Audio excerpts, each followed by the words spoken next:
Alright guys, what's happening? It's your boy Jagging Off, back again.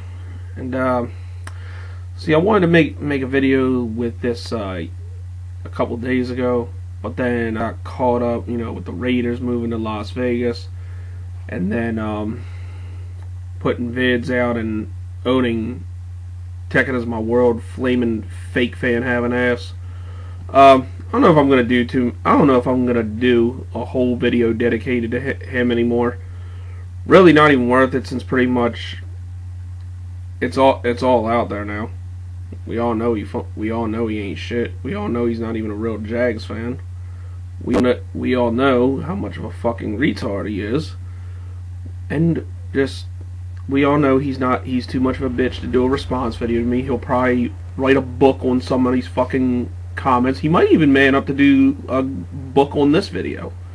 So we're not even gonna worry about that.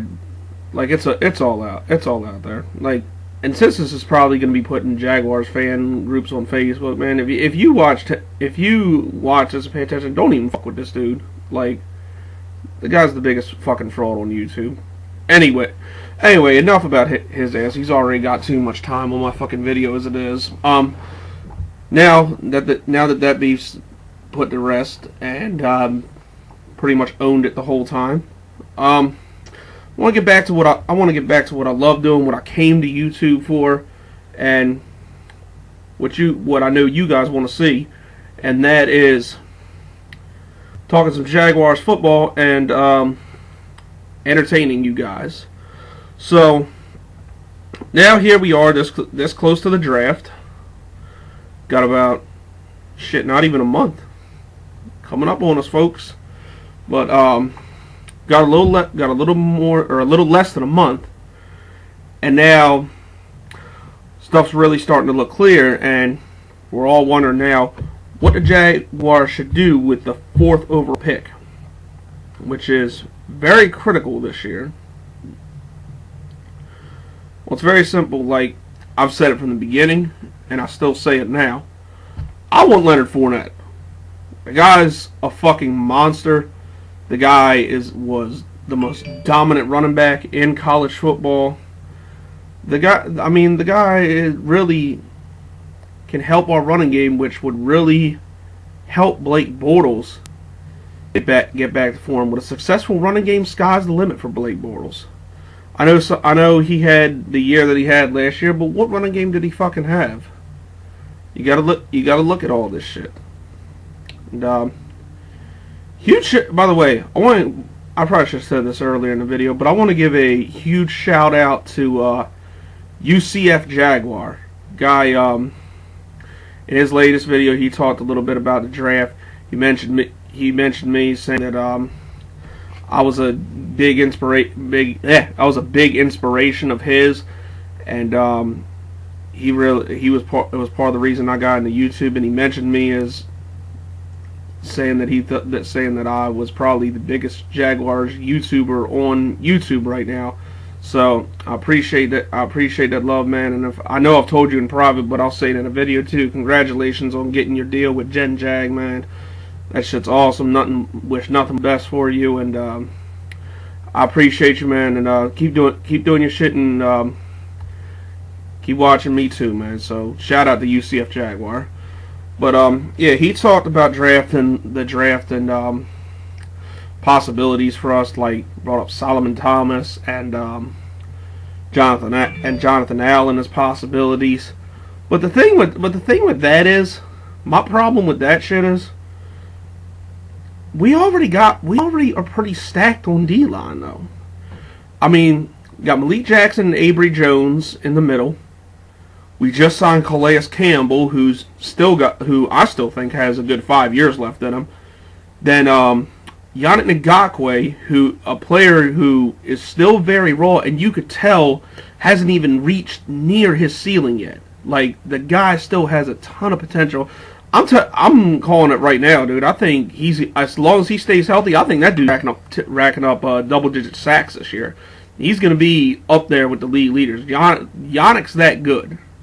Trust and believe. I've seen him in college. I've seen what he's done so far with us, And you could tell he's still very raw and still has a lot of room for growth. So, I know y'all have heard me gush about this motherfucker before, but Yannick Ngakoue is a shit. Yannick Ngakoue is going to be a premier pass rusher in this league. Mark my words. But anyway, and then you have Dante Fowler. I know some people. I'm not going to mention names, but some people I know don't have too much faith in Dante Fowler. But let me say this about the dude. I believe he got 4 sacks last year. Correct me if I'm wrong. But he was very misused in our system. Dante Fowler's not a put your hand in the dirt type of edge rusher. You bring him from the outside linebacker spot to get pressure.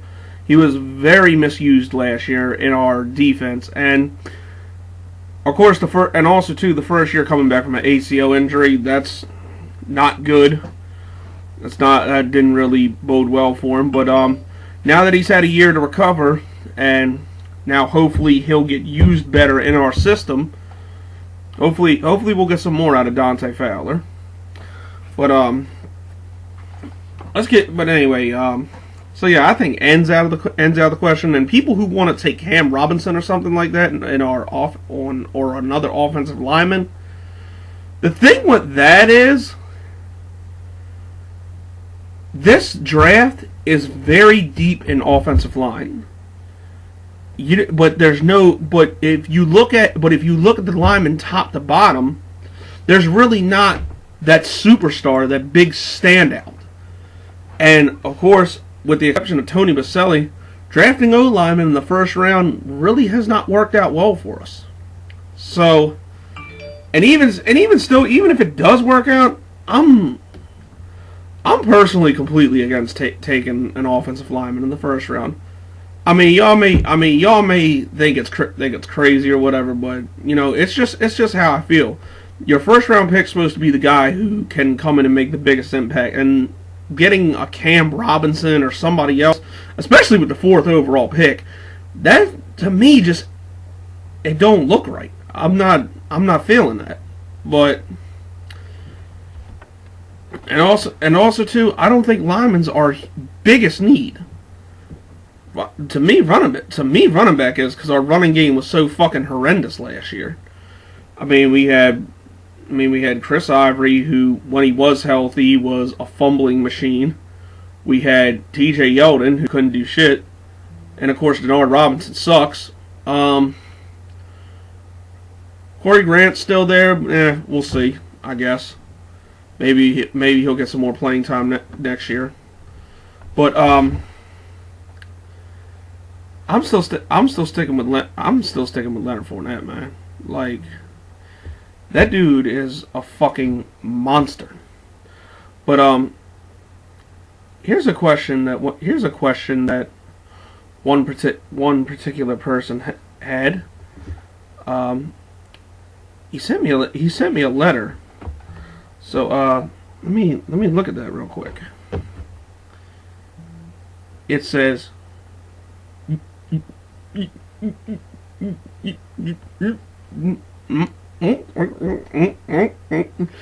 system uploading.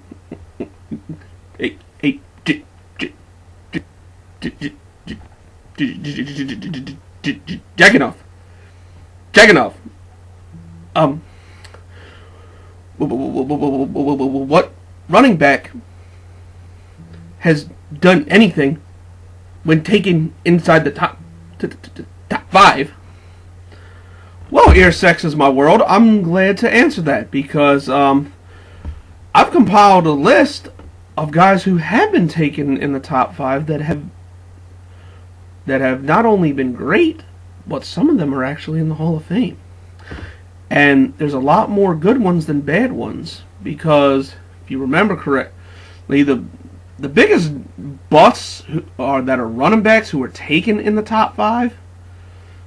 Obviously, Trent Richardson's the big one. The guy was fucking trash. There's the motherfucker from the Jets. What the fuck was his name? Wasn't it Blair Thomas? Correct me if I'm wrong. I forget what year it was, but it was one of the motherfucker named Blair Thomas or some shit. Guy was with the Jets and he was fucking ass. Correct me. I could be wrong about that, but that's what I think. And oh yeah, and I forgot about this one. Lawrence Phillips. Lawrence Phillips was like the 5th overall pick from the Rams or some shit. He was a bust. So those are the 3 notable ones. But let's look at notable running backs in the top 5 that were drafted. Barry Sanders, 3rd overall. Walter Payton, 4th overall. LaDainian Tomlinson, 5th overall. Earl Campbell, 1st overall. Eric Dickerson, 2nd overall. Tony Dorsett, 2nd overall. Gale Sayers, 4th overall. Marshall Faulk, 2nd overall. O.J. Simpson, 1st overall. Hugh McKinley, 1st overall. And also notables that are inside the top 10 and just slightly out of the top 5. Let's talk about them. John Riggins, 6th overall. Adrian Peterson, 8th overall. Jim Brown, 6th overall. Floyd Little, 6th overall. And proof that the Jaguars are pretty successful at picking running backs in the first round. How about this one? Fred Taylor, 9th overall. Yeah, this Fred Taylor, the one whose autograph is tattooed on my arm, and the greatest running back in Jaguars history, should be a Hall of Famer, and arguably the best Jaguars player in franchise history. So that is evidence to. And another one that we're not thinking about, even though he's only been in the league a year, but was an MVP candidate this year. Ezekiel Elliott, 4th overall. I mean, you tell me. Does that sound like it's that big of a risk for taking a running back in the first round? Yeah, I don't think so. I think Tekken, that was pretty much some of the dumbest shit to ever come out of your fucking mouth. Which is pretty sad because there's a lot of it. Dumb fuck. But anyway, like I said, I keep bringing up that fucking flamer. But anyway, yeah. So also too, when you just me personally, I feel that when you draft, it's sort of a combination between you draft your biggest need and the best available player. Leonard Fournette, to me, is one of the best players in this draft, and running back to me is our biggest need. You could argue we need O-line. You could argue we need I don't even know how you could argue we need defensive ends. Like it just seems like either drafting Jonathan Allen or Solomon Thomas, they're not going to get a whole lot of playing time. And numbers are going to go down for everybody because you're going to have him rotated in there with Yannick Ngakoue, Dante Fowler, and Calais Campbell. It doesn't really seem right. Like it's not. I just don't think it's a good idea. Not for the first pick. I would be okay with getting defensive end depth later in the draft, but not with the 4th overall pick. No, bad idea, horrible idea. But now we gotta examine this. Possibility. A couple days in a hangout. Shout out to my boy Rando Warrior, aka Valor the Creator. He brought up an interesting point. The fact of what if Leonard Fournette is gone when we pick? Which I thought, nah, that's probably a dumbass idea. It's not gonna happen. But now we're hearing possibly the Carolina Panthers trying to trade up with either the Bears or the 49ers to jump us, possibly for Leonard Fournette, which would be devastating. And then you got, and also two teams to keep an eye on who would want to trade up possibly are the Eagles and the Jets. So, what happens if he's gone? Do we stay at fourth? Do we stay at fourth overall, or do we trade back? Honestly, that's a tough one because there's another one. There's another running back who, even though he has fooling issues, still is a pretty decent consolation prize in Gavin Cook. And trading back, you could risk not getting him, or possibly another guy I like pretty much, Joe Mixon. So there's a possibility for those two guys being there. I would say you know what, fuck it, stay at fourth and just take Gavin Cook. And I know the Florida State fans are loving that they say that. Who's even the Gators fans saying Dalvin Cook? No, motherfucker. I want Leonard Fournette first, but Dalvin Cook still is a beast. Like, if we can get the fumbling shit corrected, I mean, this guy's got a pretty good amount of potential in him too. I'm sorry, Jonas. I know you're not gonna like that, but it is what it's the truth. And like, one thing I will say with Dalvin Cook, as most of you know, I'm a Florida Gators fan, and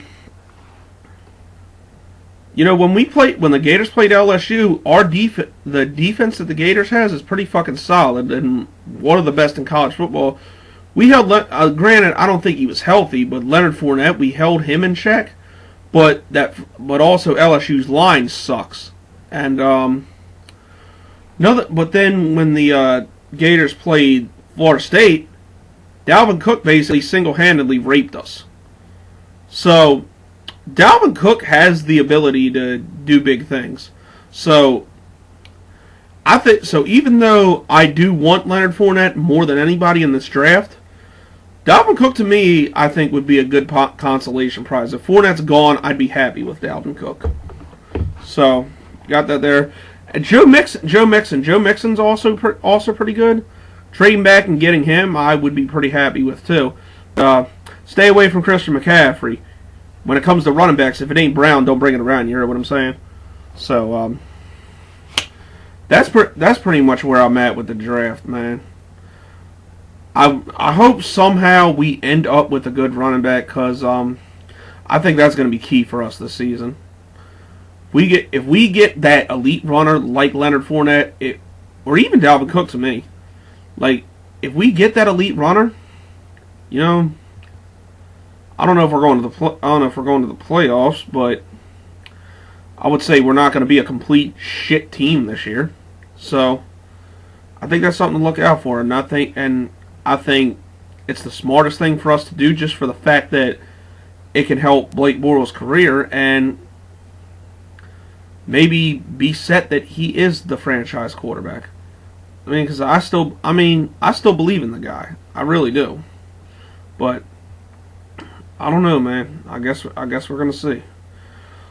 So, couple of announcements too. I'm gonna be doing a mock draft in a couple weeks. I'll compile all type of shit, get it together, and put out my mock draft like I did last year. So we'll see what happens with that, and see, for any non-Jaguars fan who's watching this, see who I have your team picking. And who knows, I'm probably wrong as hell, because remember I did last year, I did predict the Jaguars trading up to get Jalen Ramsey when really he just fell to us. But because, you know, I'm a visionary and I like doing crazy shit like that. But anyway, we got that, and on the draft itself, I'm gonna try to. I announced on Twitter that Llama Jags fan is going to be doing a special live hangout, so we're all gonna be doing that and watching the draft together. We'll have reaction, all that good shit, and it'll go the length of the draft. And assuming I get off work for this, I'm probably gonna be lit as fuck. So it's gonna be a good time. But anyway, like I said, shout outs to UCF Jaguars. Shout out to Randall Warrior X, aka Valor the Creator. Shout out to Llama Jags fam. Shout out to Jonas. Shit, even shout out to Ashcan. He been in the hangouts. Shout out to Eagle Speed. Shout out to Desert Eagle 90. I mean, fuck it. I'll just say everybody. Whatever. But anyway, that's all I got. This is your boy Jagging Off, and I'm out.